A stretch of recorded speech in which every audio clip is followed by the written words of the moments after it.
My name is Patrick Wilson. This is my story, and I'm sticking to it. Leaving Detroit wasn't easy, especially since I really ventured outside her walls to explore the world. But it was time for brighter horizons, and I graduated high school, and it was time to move on. So I decided to attend a predominantly white college. And when I arrived on campus, I was blown away by its beauty. Like this exists in the world. I mean, this peacefulness exists. And it was a good change from the inner city of Detroit. I got a chance to meet a lot of new people, and they came in all different races, cultures, and sizes, and it was definitely something different about it. So the first few months were great. I mean, I got a chance to be independent and open myself to new things, but maybe I got a little too comfortable too quick, because I did not expect the upcoming events. I never experienced true racism before. And as a black male, I definitely knew it existed. I knew its history, but I wasn't prepared to handle it alone. Because in Detroit, everybody around me, they look like me, they talk like me, they walk like me, so race was rarely an issue. But I will never forget seeing the N-word written on the whiteboard of my college dorm room, telling me to go home as if I didn't belong there.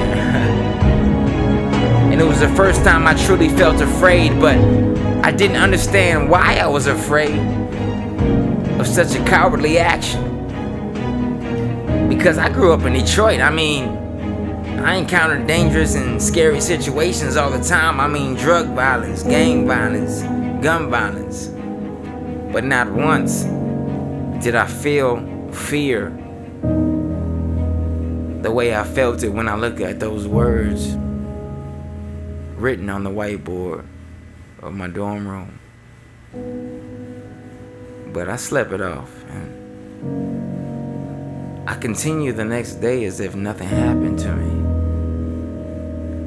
And a few weeks went by, and I almost forgot about the entire incident.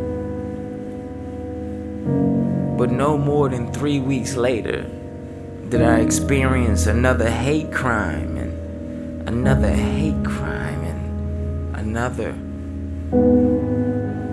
And I was still afraid of the situation. But my anger began to mask my fear.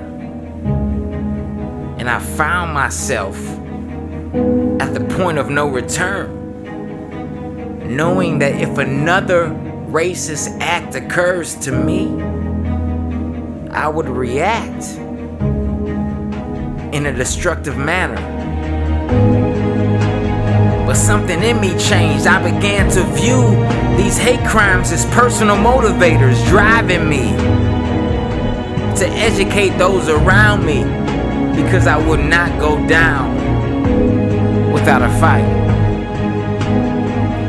And we decided to start a student organization called Cloud9, which stands for Cultural Links on Understanding Diversity, a new interpretation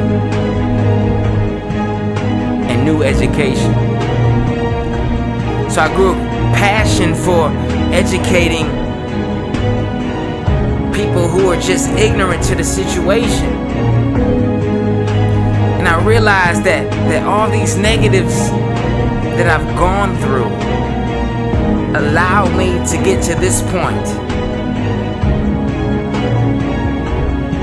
I was at the brink of destruction. And on the cliff, I decided to